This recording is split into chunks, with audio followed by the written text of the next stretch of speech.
Our guest for this evening is Michael Schneider, who, disclosure, I know in part because he and I both work on the Los Angeles County Metro Sustainability Council together. And I consider him kind of a comrade in arms there because he and I are most often kind of providing a little bit of pushback to some of the things that we are presented with in those conversations. And I have a great appreciation for Michael. Michael is known for being a passionate advocate. And frankly, one of the reasons I am so happy to have him here this evening is because he is somebody who will take on the hard questions and take on the challenges and not shy away from them. He's not afraid to really call out truth to power. And he's a lifelong Angelino and a huge part of transportation advocacy in our climate struggle. So, Michael, thank you very much for being here, buddy. I really am so glad to have you here tonight.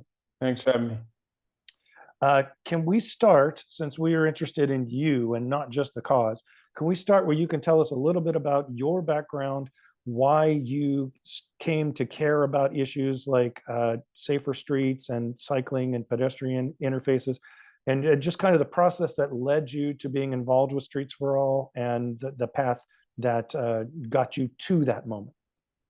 Yeah, the short version is I'm born and raised in LA, which means I was born to drive a car, love cars, and I didn't care about any of this for most of my adult life. I spent most of my disposable income leasing cars and even importing cars, and was just really into the way LA wants you to live, apparently. And about 10 years ago, I was a tech entrepreneur, and the aftermath of the Great Recession hit me pretty hard. One company went under, another one was teetering, and I had to give up my car. And so I dusted off an old bicycle and challenged myself to get around town for a week without dying. That's what I had in my head, just 1 week. And fast forward 10 plus years later, and I would never go back. But I guess it was forced upon me to have sort of this come to Jesus moment and this switch in mentality.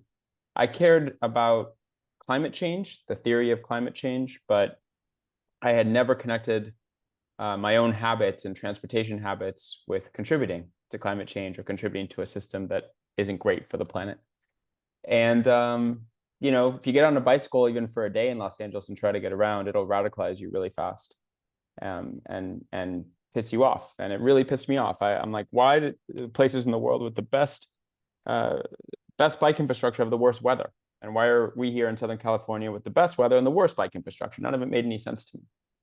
When my wife and I started having kids, it went into like a different realm of frustration for me, because I would have one of the kids on the bike with me, and a driver would honk at me or pass me too closely or do the things drivers sometimes do. And I just got fed up, and I'm like, well, I need to figure this out. I don't even know who makes these decisions. I don't know why there's a bike lane there and not there. I don't know who decides if there's parking there or not. And so in 2019, I went on a fishing expedition for answers to try to figure out who's responsible for what. And I came to the conclusion that if we want to change the city, we have to change the city council. So I started Streets for All initially as just a PAC. We raised money and supported candidates that shared our values. And by the way, you'll see a car in our logo. We're not trying to get rid of all cars. We're asking for a more equal distribution of space. We don't think you should have to risk your life to cross the street or to ride a bike. We believe in prioritizing transit, which is so much more efficient than private cars. And so that's what Streets for All stands for. And 2020 was the first election we had a hand in. We won one election, we lost another one. We learned a lot. When we started, there was one LA City Council member kind of on our side. And today there's 7 Streets for All endorsed council members that sit on the council. So we have a much better city council. I can't say the same about the mayor, unfortunately, but we'll get there. We also passed Measure HLA last year. And sorry, I'm kind of jumping ahead, Charles. I don't know where you want me to go with this. We'll get there, but you're giving us an overview. That's cool. Yeah, Measure HLA was actually a 3-year effort, $4 million campaign that I ran that passed with 2/3 of the vote last year. And it does one very simple but important thing. It makes it illegal for the city to do road work and not implement its own plan for mobility. And its mobility plan is actually pretty good if you've looked at it. It's full of crosswalks and bike lanes and bus lanes and multimodal transportation. And up until Measure HLA, the city had just been kind of ignoring that, ignoring their own plan. So we're excited that'll be mandatory. We're very active in Sacramento. We have 8 sponsored bills this year going through the process, 6 of which are still alive. Our most ambitious one, you may have heard of, is SB 79. The city council voted to oppose it last week, and the mayor sent out a tweet very proud of her opposition. And SB 79 would essentially upzone up to 7 stories high land within a half-mile of a major transit stop. So bus rapid transit or rail. LA is making these multi-billion-dollar investments building these rail lines, but they don't work very well if it's just single-family homes around a stop. So this would try to fix that. And of course, we need more housing, and we ideally need more housing where someone doesn't have to drive to work. They're just within a 10-minute walk of a train station. So yeah, the city council and the mayor, some of the city council and the mayor, unfortunately, are part of the reason why LA is so unaffordable. And it's related to climate in the sense that it induces more people to live further and further away from LA and drive to work. I think I'll take a breath and stop there. No, that's good. That's, you know, it's actually really, I tend to refer to you often as an example when I'm talking about people who have just kind of started to walk the walk. And I learned some things about you, just what you said right there, that I didn't know. In particular, that you were kind of a car culture guy, you know, and so I'm gonna, that's a question I have for you. So I'll just kind of transition to that now. You know, I know a lot of people identify the automobile as part of Los Angeles culture. I mean, there is a history here with it. We had the first interstates, the streets were very, you know, car centric here earlier. You know, they used to make Camaros in Los Angeles. There's a tremendous attachment to it in the culture. What do you say to people who argue that the automobile needs to be the priority because it's part of our culture here? Which, for the record, I don't buy into completely either, but I'm curious. I'm sure you've been posed with that question. Well, I'd give them a history lesson. 100 years ago, we had the biggest rail system in the world, bigger than New York, bigger than London, bigger than anywhere. Red car and yellow cars were incredible. LA did not start off as a car city. The short version of the history is after World War II, led by an enormous investment by the federal government, we started the highway system, and we plowed highways through our cities. We rethought our relationship with the automobile. We introduced things like parking minimums and wider lanes and all this stuff. And the streetcar system in LA, unfortunately, was privately owned. It was never publicly owned. The city council actually had a vote to potentially buy it and take it over. And imagine what would have happened if that had happened in the 40s, and then they just started improving it for the last 80 years, where we'd be today as a region. But it didn't happen. We, you know, it was starved for investment. Companies like tire companies, auto companies bought up the holding companies, starved it for investment. Trains kept breaking down. They kept saying, see, no one wants these old things anymore. This is old technology. And we gave all the space away to cars. They said at the time, no, we're not going to get rid of the routes. We're just going to convert it to buses. Well, that would make sense if the bus had its own lane, but they don't. So the bus is so much slower versus the red cars that often have their own dedicated right of way. So I just give them a history lesson. We didn't start out this way. We kind of made a lot of mistakes, but it doesn't mean we can't change. I would also point to cities around the world, from Amsterdam, that if you looked at a picture in the 70s would look just like LA, crammed with cars, doesn't look like that today. New York City, you know, up to just 20 years ago, New York City barely had a bike lane. Now it's got the best network of protected bike lanes in the country. That's not exact. They're not swimming in excess land and space in Manhattan, but they figured it out. So you can make mistakes, you can learn from the mistakes, and you can fix the mistakes. So Amsterdam's an interesting one, and for any of you who have spent time there, he's absolutely right. I mean, it is. I would argue probably the most bike-friendly city in the world, at least in my limited traveling experience, and not the best weather in the world. We certainly have better weather for it here. Can you tell me, from your perspective, what was the catalyst in a place like Amsterdam to make that transition And what is lacking right now in Los Angeles to get that public buy-in at that kind of level? Because frankly, I think everybody there, whether they use bikes or not, and almost everybody does, but if they're not physically able to, they're still very supportive of that system and still embrace that. Kindersmort, kids dying, getting to school, and moms, frankly, rising up and saying, I don't want my kid risking their life to get to school. There were too many kids hit by cars. That's what happened. So there was sort of a backlash against how optimized Amsterdam had become for cars. It started slowly. I mean, it was, protest, then a bigger protest, then maybe one area part of the city changed, et cetera, et cetera. It's still a process. We're now at the point, I forget the exact percentage, but I want to say the Dutch government invests 3% of GDP per year in bike infrastructure. It's something like that.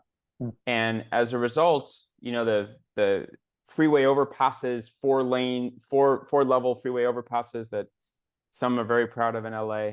You have that there, but for bikes. It looks like it's the craziest, trippiest thing if you've never seen it. And so it started with moms pissed off. What's interesting is in the 1920s, when cars first started to become popular in American cities, there was a similar backlash. And at the beginning, if a driver hit a kid in the street, it was assumed it was the driver's fault. The auto execs and sort of motordom came together and said, well, if we have all these people buying cars and they feel so guilty that they're hurting people and killing people, we're never going to sell very many cars. What do we do? That was the origin of terms like jaywalking and putting the burden on people outside the car to get out of the way from people inside the car. That's where the first controlled crosswalks came. Before, the streets were more chaotic and people would cross wherever and you kind of shared the space. And anyway, it became a whole thing. And a lot of that history ties to LA because AAA did a lot of that stuff here, and a lot of that campaign started here. So it was centered to that effort, at least as I understand it. Absolutely. And I don't know if you're going to ask me this question, but I'll just proactively answer it. People say LA is too big to public transportation to be realistic, or for the bicycle to be realistic. It's just too big. And I would say two things. One, I'd say go look at a map of Tokyo and tell me it's too big for public transit, because that's amazing train system over there at a region that's actually larger. But two, the average trip in the city every day is 3 miles or less. That's it, 50%. So it doesn't mean, people take things to extremes. I don't believe everybody needs to give up their car for every trip all the time. If you live in Northridge and work in Long Beach, I don't expect you to take the bus or use a bicycle. But to go to the grocery store, maybe to drop your kids off at school, soccer practice, pick up your dry cleaning, the errands near your house, it is silly that people are driving around in 6,000 pound, 7,000 pound metal boxes that are dangerous for everyone outside, destroying the planet, wearing down the asphalt just to do these quick errands. And the last thing I'll say, and what I try to tell people is, if you've never tried using a bicycle in LA, you'll never be in traffic and you will never have to look for a parking space. In fact, you'll get free VIP parking right in front for free for as long as you want it. I didn't realize before I started living this way how much stress I had with am I going to be on time to meet someone, or traffic's going to be bad? Where am I going to park? What if there's no parking in front? All of that stuff that people think about, and it's stressful. And when you remove that stress and you're like, you know what, that's going to take me between 42 and 45 minutes, depending on lights. And I know guaranteed rush hour or not, that's how long it's going to take me. It's actually a very liberating feeling. I think sometimes lost in the conversation about bicycles too is how, from my perspective, they can go hand in hand with a pedestrian-friendly area. And I think some of the time, in fact, I've heard criticisms of Streets for All saying that they're too bike focused, that they don't care enough about pedestrians. And I think people often miss out that if you slow everything down and you have people on bikes, cyclists are pedestrians almost. I mean, in terms of how they interact with things, they're stopping and going and in a way, it's part of a livable city initiative. I I have a history myself of, I was chair of transportation committee at Palms Neighborhood Council all the way back like 20 years ago, and then was involved in CD11 Transportation Advisory Committee. And we would hear presentations and be heavily involved in what became the mobility plan. And it was interesting to see how so much effort and so much work was put into devising that plan and coming up with those ideas. And then once we kind of got to the point where we had a plan that wasn't perfect, but a lot of people agreed to it and had some really good ideas in it, the city was really not that interested in implementing it. Well, And you know that's why kind of it where you passed, and right? what's that? You know why it passed council? Because they thought they would never have to do it. Like That's an interesting perspective. Well, it that's going to be my question to you to some extent. It's like that's where you come in and your people. And so we we have a lot of people that spent a lot of time thinking about these issues and coming up with solutions, and then we didn't do anything politically to make them happen. So you were one of the main driving forces in pushing the elected people and the people who run the bureaucracy of the city to start that motion, in the right direction. Can you talk about that political process, the challenges you faced, the pushback you faced, and the challenges that still remain going forward, and how organizations like ours, which is very, very focused on climate, and the transportation sector is still, a huge percentage of our climate challenge, how we can be involved as biggest. advocates in that work? Are you talking about HLA specifically, mobility Well, plan? HLA can be part of it for sure. And again, that's a ballot initiative that we approved recently to force the city to do what they had already said they were going to do. But you can certainly articulate that better than I can. Yeah. So the question is, how do you get the city to do the right thing? Is that basically the question? To do what they said they're going to do. Yeah, and had the process you Not guys have went through. politicians. Yeah, Um, I was naive. I thought if we pass HLA, especially if by 2/3 of the vote passed by with a majority in every council district, including the Deep Valley, South Bay, that the city would follow the law. I think I underestimated the internal drag of departments that just don't want to change. And so let me give you an example. Let's say that the city is going to repave Melrose Avenue. And on Melrose Avenue, you're supposed to have more crosswalks, you're supposed to have a bike lane, etc. And the city decides, you know what, we don't want to go through the brain damage of people might have to give up parking on one side of the street, or they might have to give up a travel lane on one side of the street, and that's going to be very controversial. How about we just don't repave Melrose? Well, what happens? Okay, they didn't trigger the law, so they're not in violation of the law. The pavement condition gets worse and worse. Potholes grow. People sue the city because they're getting hurt on broken sidewalks and damaging their cars on potholes. And essentially, for the last almost year and a half since the election, that's basically been the city's, I'm generalizing, a couple exceptions, but that's basically been the city's response to the voters. And I really don't understand it, because politicians are all the same. They just want to win re-election. I don't understand. There are some districts, CD11 is a good example, where it passed with over 60% of the vote. It was very popular. And that council member, Tracy Park, campaigned against it. And even afterwards has thrown sand in the gears. So I don't know. I think some people are just allergic to change. And whether it's a bike lane or a bus lane, even pedestrianized streets. Pedestrianized streets are really popular. They bring foot traffic to businesses. People want to spend time. 3rd Street Promenade, even today, makes up almost 20% of City Santa Monica's sales tax revenue. And it's only 4 or 5 blocks long. Why doesn't LA have more plazas? Why is Broadway in downtown LA not pedestrianized? And there's other examples you could think of. Larchmont would be a great example. I don't understand that, except for a fear of change and letting a few loud voices control the narrative. It's not logical. Is it your perspective that that there is even sometimes an effort to undermine the process by piecemealing it? And an example of that would be like one of the things I hear criticism on Venice, which is very close to where I live, just as an area where we do have protected bike lanes and we do have devoted bus lanes in certain areas. but when they're implemented just for a few blocks and then they're non-implemented, that tends to cause some weird bottlenecking and people really get fussed up about it. Whereas if the city really wanted to, they could just do that whole stretch and be done with it. And then the whole thing would work a lot more like it is supposed to work. Well, I I'm think it's curious a of your resources. perspective on that kind of stuff. Is it just a resources issue, or I is think it partially? Am I imagining a passive aggressive effort against everything, or give me your better Well, perspective? let's go back in time a little bit. Why does LA Okay. have any bike lanes? The main reason is Antonio Villaraigosa, our former mayor, went to, I think it was Copenhagen, got inspired by the way Danes live.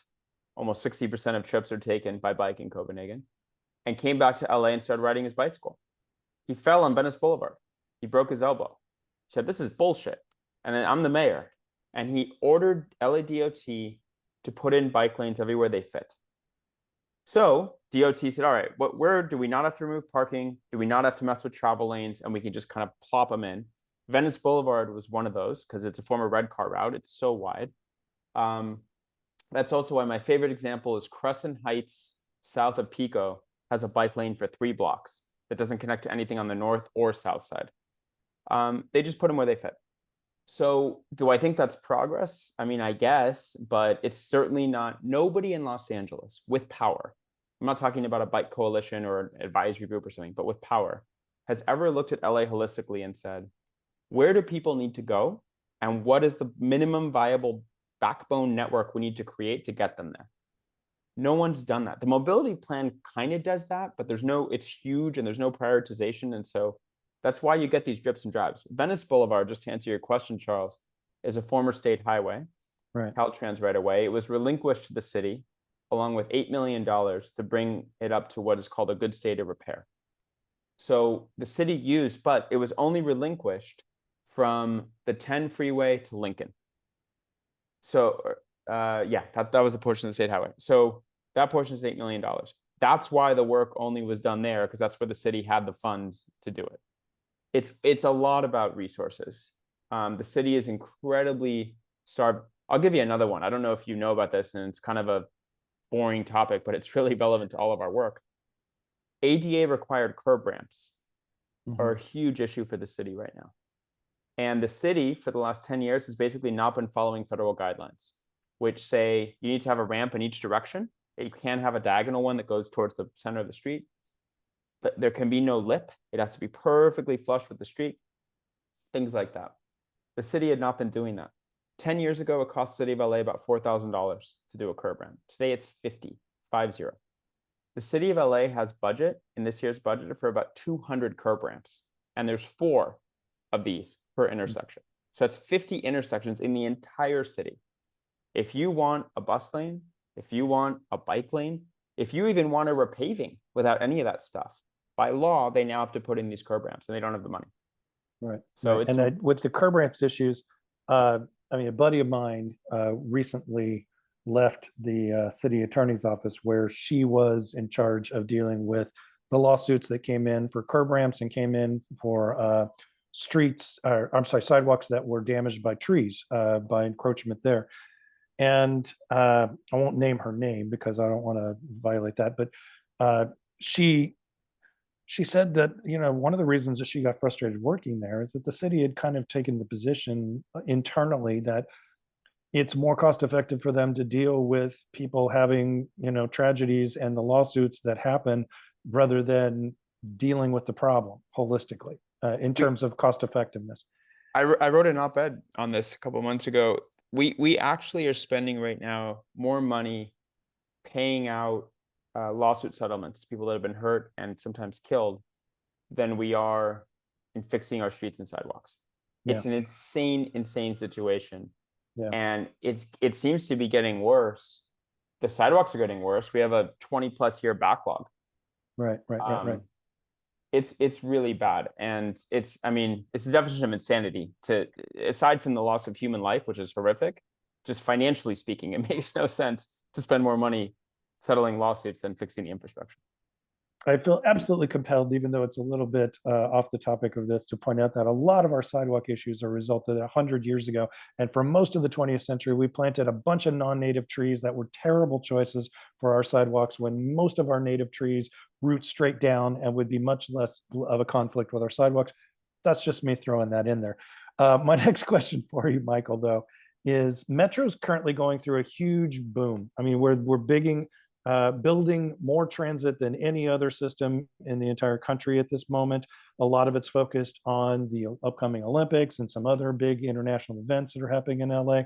They're just going crazy building rail, and that's a good thing generally in the larger scale of things. Uh, so much of that, though, is about right of way, building the train, and I find, after the fact, they worry about first last mile. Can you talk about how your organization views the challenges coming up with first last mile? And by when I say that phrase, what I mean is basically getting people to the transit stop, so it's easy, so they don't have to take an automobile, preferably. So it's something where they can actually use the transit system that we're building out. I'm curious of your perspective on that and the build that's going on and the role you see for you and your organization in that kind of explosion of transit. I mean, the short version is we're not doing any first last. We're doing very little first last mile. Okay. Metro, it's very strange. Metro produces first last mile plans for every one of their stations, and they give them to the city. It's not Metro's right away, it's the city. The city has to act to implement first last mile. And the cities do nothing, literally nothing. I've never seen Santa Monica, Beverly Hills, or LA act on a Metro first last mile plan. Beverly Hills, for example, seems to be putting their head in the sand. At Wilshire and Rodeo, which I expect is going to be a pretty popular stop, there are no bike lanes. There's sidewalks. There's no bus lanes. There's nothing.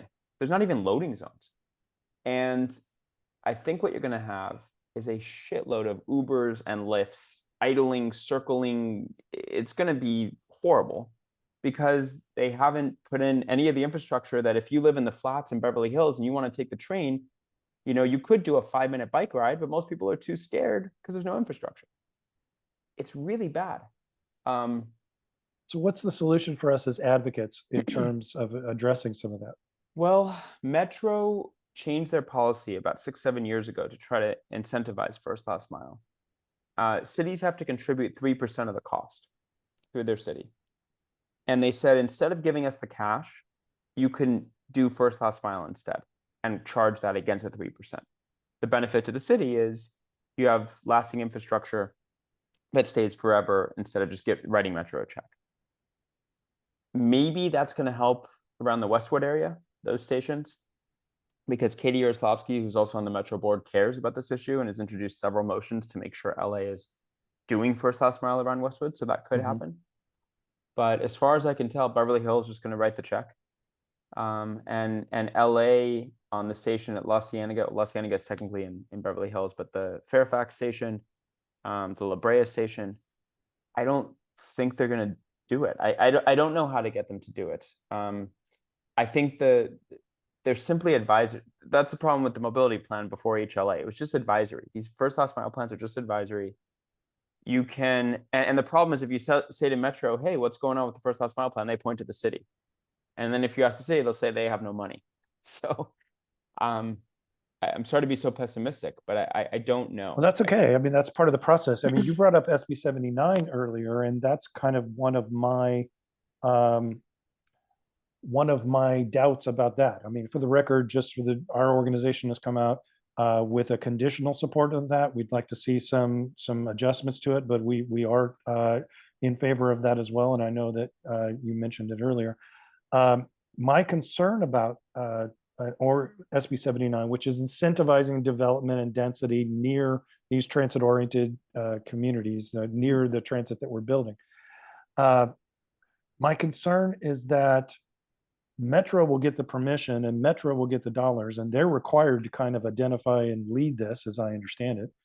And they will not want to go at odds with Beverly Hills that doesn't want to do the kind of stuff that SB 79 is proposing.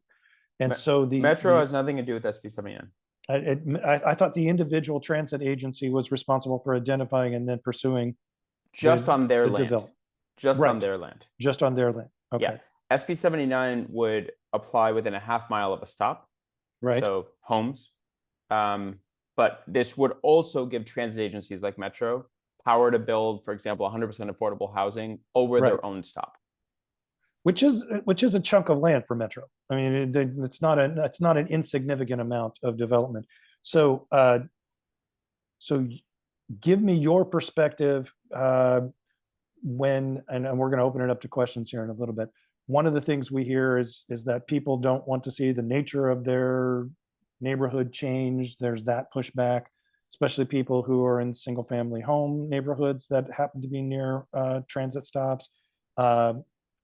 I understand we need to find good places for density, and I think that's, you know, something we need to address. But what do you say when you come into those arguments where there's a lot of community pushback and stakeholder resistance to the idea of changing the nature of a community, and building density doesn't necessarily address ingress, egress, and of course it does, but that's one of the arguments. I'm curious your take on it because you're, you know, well qualified to answer that.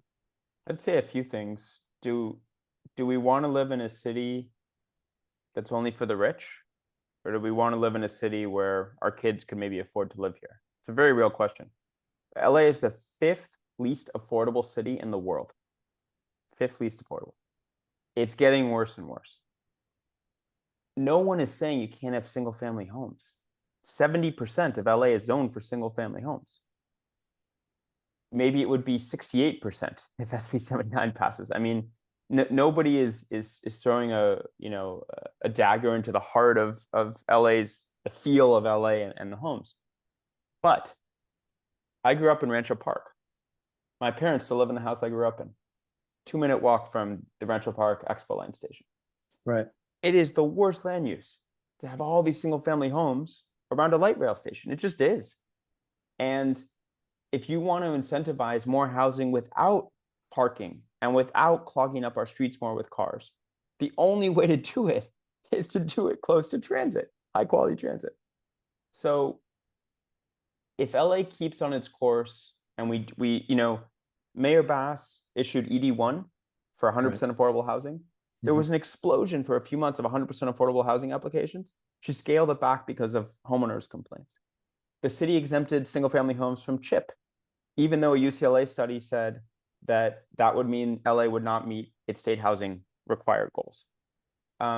We keep doing this, and it's not working very well. And housing's getting more expensive, and it's causing people, I know you guys care a lot about climate, vehicle miles traveled, greenhouse gas emissions. It's causing people to live further and further away from the jobs because they can't afford it.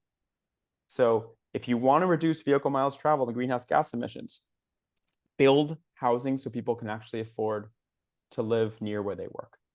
And this would go a long way in doing that. I'm going to wrap up now and open it up to our attendees here who I know have a bunch of questions for you. But the last thing I'm going to ask you is something I ask everybody in this interview series. And that is, and I'm looking for just a personal take here, because a lot of people watch this that are not here tonight. We get a huge amount of people following as well, nationally as well. So there will be a lot of people seeing this, and the people that we interview are inspirations to all of us because they have done tremendous on the ground, boots on the ground kind of advocacy work. That being said, it's inevitable that you'll have things that you're working on where you just can't seem to make progress on it. You're banging your head against a wall. Nothing is moving the needle. And you just have moments where you feel like you're really frustrated and you don't know where to turn. And personally, that takes a toll on anybody who's done a lot of advocacy. So my question to you, Michael, is what is it that you personally do when you reach one of those periods where you just can't move the needle and you feel really frustrated and you want to just say to hell with it all? What do you do to kind of redouble your inner fortitude and live to fight another day? Maybe this is unsurprising, but my bike is also my therapist. And I get on and I climb up to Mulholland. I climb the biggest hill I can find, or I climb into Griffith Park. And it doesn't fix everything, but it gets the endorphins going, come back with a sharper mind. The other thing I'll say is the LA area is so interesting because obviously the 800-pound gorilla is the city of Los Angeles, but you have all these other smaller cities. There are many smaller cities where, I'll give you a small example. We have said, I've said to the city of LA, you know what the high injury network is? It's the 6% of streets that cause 70% of injuries and deaths in the city. The city knows of its most dangerous streets. Guys, we did right turn on red because of the crisis in the 70s, and it was supposed to save gas. And today with cars that start and stop and electric cars, it doesn't even make sense anymore as a policy. But it's also incredibly dangerous for pedestrians and cyclists. You never know if someone is or isn't. They have to creep into the crosswalk. The whole thing is broken. And I said to the city, on 6% of streets that we know are the most dangerous, why don't we do no right turn on red? You'd have instant safety benefits. Well, the city of LA doesn't like to move first. So we're pursuing this idea with smaller cities. So sometimes when we can't convince the city of LA to do it, we'll go to our friends in neighboring cities with these ideas. Some of them implement them. That feels good, feels like you're making progress. LA County is probably going to pass a version of HLA. So you have the city of LA and the county. And so we're trying to surround everybody to eventually have good policies. But that can be therapeutic to get something done, even if it's not within the city of LA. Okay, that's a fun answer. Okay, everybody, you're up. So let's see what kind of questions we have from the people who have come here to speak to Michael this evening. Go ahead and raise your hands, either visibly or with the little indications. Andy. All right, I'm gonna ask because it's a local thing. Thank you, Michael, for all of your expertise. I'm assuming you're pretty familiar with Culver City. Yes. All right, what's your take on the bike bus lane down Culver Boulevard? You're talking about the downtown scenario that everybody's fussed about a whole bunch? Yeah, I'm Okay, curious what just your to thoughts are clarify. on the efficacy of that one. You know, I prefer the protected bike lane. I think adding another lane for cars just for part of it, and then you still have the pinch point. I mean, none of it makes any sense. It was very political, wasn't very logical, that decision. But I have to say, I was down there for Ciclavia last weekend, and personally, it's not an 8 to 80 facility where you know, a 10-year-old on their own might feel totally comfortable. But I love how wide it is. I love that I can actually ride side by side with someone. And bus drivers are so respectful compared to, you know, a guy in a Range Rover behind me. So I wish it was not that way. I wish the protected bike lane had stayed, but I don't hate it. And you know, the interesting thing, I just want to weigh in because I live in that area too. If you guys have ever been down there on Tuesdays where they block off the main street for farmers market, and it becomes a pedestrian corridor, it's such a refreshing change in just that area. You know, it was permanent, Charles, right? For a while, like it was always closed. Right. And then it became not that way again. Yeah. So, you know. I was only curious because it's still a bit of a cluster and the turning lanes are a mess and it derailed two politicians' careers. So again, I just thought it was interesting. You know, Bubba Fish was one of our first steering committee members. Yep. And he's now, of course, elected to the Culver City Council. And I called him after his election. I said, so what are you going to do with Move? Are you basically ran on this. You're going to go for it right away, like strike while the iron's hot. And, you know, we had a conversation about it. I hope it'll eventually go back to the way it was. I think the city has other fish to fry right now, like getting Overland safe all the way to Ballona Creek, the Fox Hills project. We just, I don't know if everybody's aware of this, but we've been working for years on extending the Ballona Creek bike path. And it is finally funded to get it shovel ready, $7 million. And so the Culver City has a part in that too. Like there's other stuff going on. So I think this is a priority. There's also, you're probably aware at Robertson, they're building a new class 1 bike path, a sidewalk level between Washington and Venice. And so there's good stuff going on. I think it'll eventually come back. Yeah, and I think I would be remiss if I didn't point out that our organization also has been a big supporter of the Ballona Creek path, Thank you bike for that. path, and I've ridden it myself. I mean, it's a nice little it's a nice little exercise path. Honestly, I mean that's I think where it's a nice little detour view. You can take that all the way out to the beach, and it's a nice kind of a break in the middle of the city. Other questions? I have Elise. Hello. What are your thoughts on the shared lanes? They make me kind of cringy. When it's supposed to be like, it could be a car lane, but it could also be a bike lane. Sharrows. Yeah. I don't like them. Dave Schneider, who used to be at the California Bicycle Coalition, who is one of the inventors of Sharrows, has said he regrets them. Is there any data on like accidents versus normal lanes where there just isn't a bike lane? The data we've seen is not entirely conclusive, but it seems that it does give cyclists a false sense of security, and drivers don't know where the hell to be or what to do. My favorite example, and it's a really sad one, is Vine in Hollywood has Sharrows. It's a 35-mile-per-hour street, zero bike infrastructure, and cars realistically probably going more like 45. And it's got Sharrows. And the problem with Sharrows is if you're from out of town, Sharrows are known as a bike route, and with share the road signs. And so if you're from out of town, you're like, oh, I'm in LA, weather's nice, I'm gonna rent a bike and go on a bike ride. It'll take you on Vine because Google thinks it's a bike route, but there's zero safe infrastructure. It's a terrible idea. We have a bill that recently passed that banned Sharrows over 30 miles per hour. It really should be 25, but the political compromise was 30. But I don't think they do very much. Having said that, in Beverly Hills, they have done really wide Sharrows and put them in the middle of the street and painted them in green boxes. And I do think it's slightly better and more visible. But in general, I always prefer real infrastructure to that. Thank you. Yeah, that was insightful. Appreciate your perspective on that. Does anybody else have a question from our group here this evening? Well, I'm going to throw in another one for myself. First of all, thank you very much for being here tonight. We really appreciate this conversation. And this has been a great opportunity to learn from somebody who really knows about this. What's your reaction to areas that are bike free, that are pedestrian only and bike free?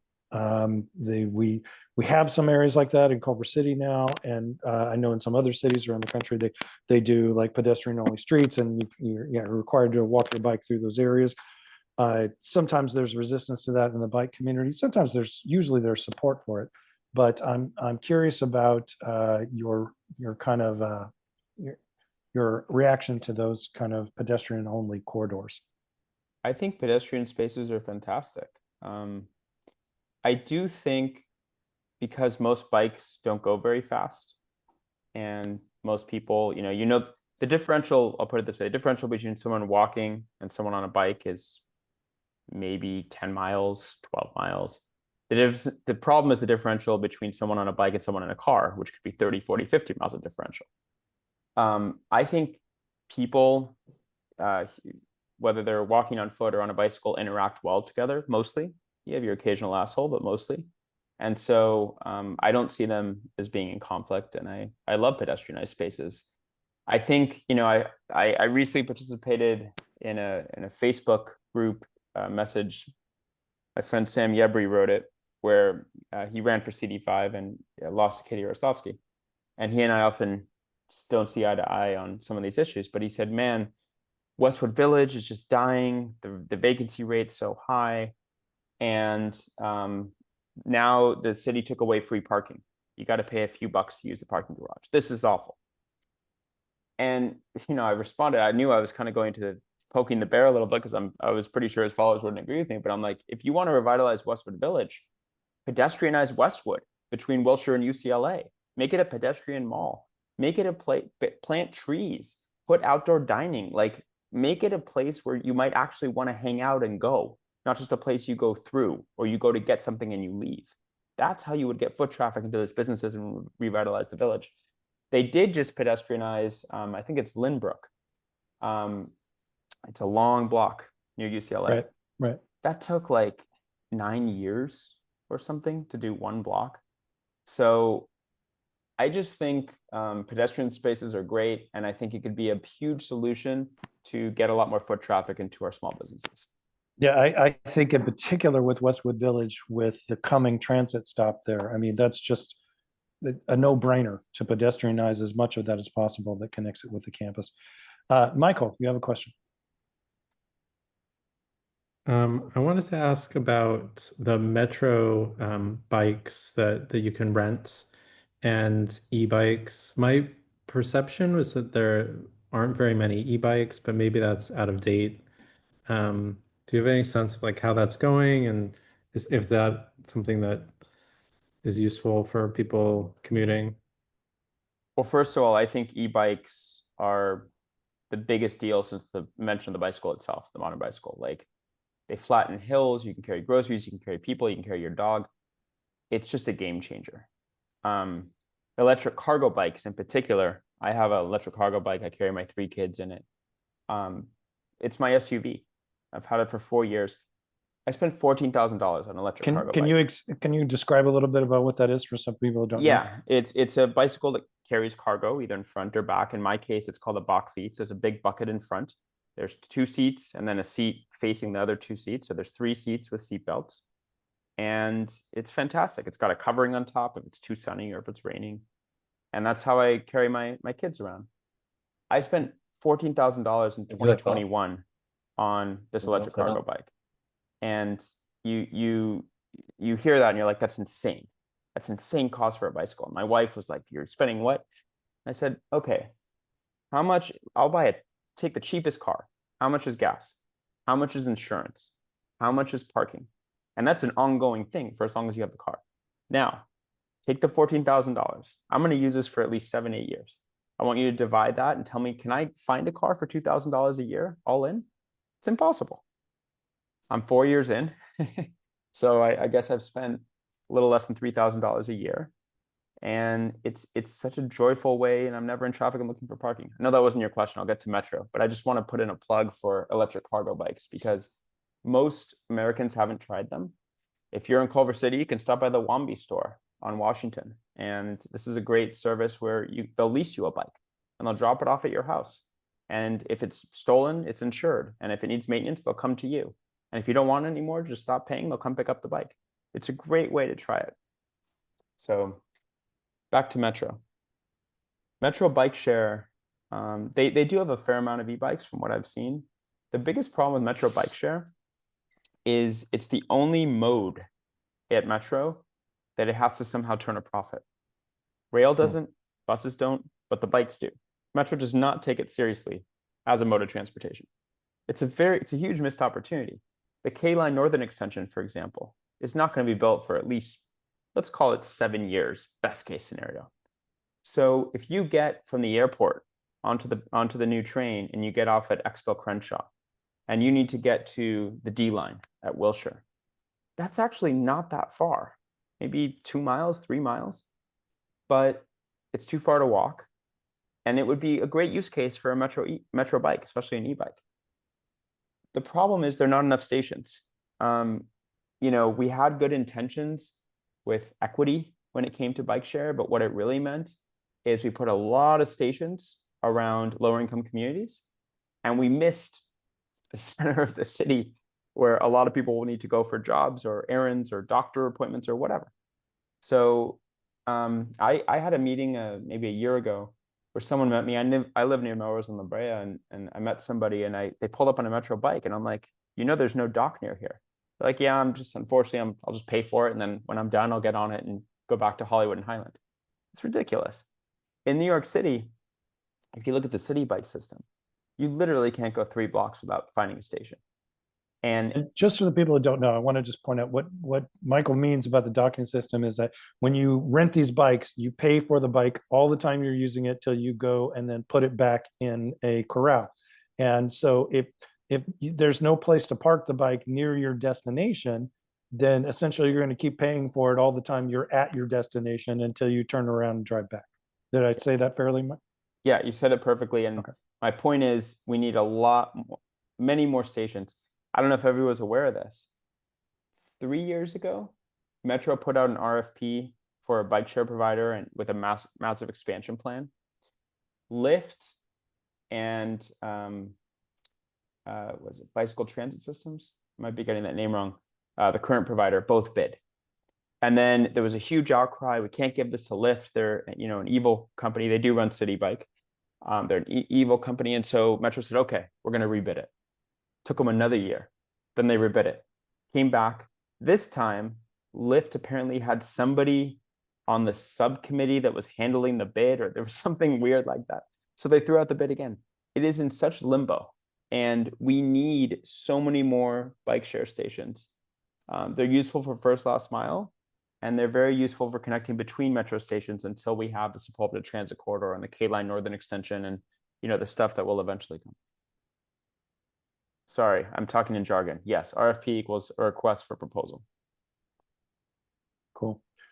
Michael, I'm going to wrap up because I don't want to keep you over our promised time tonight, but thank you so much, buddy. You would just bring a wealth of information about this issue, a wealth of passion about this issue.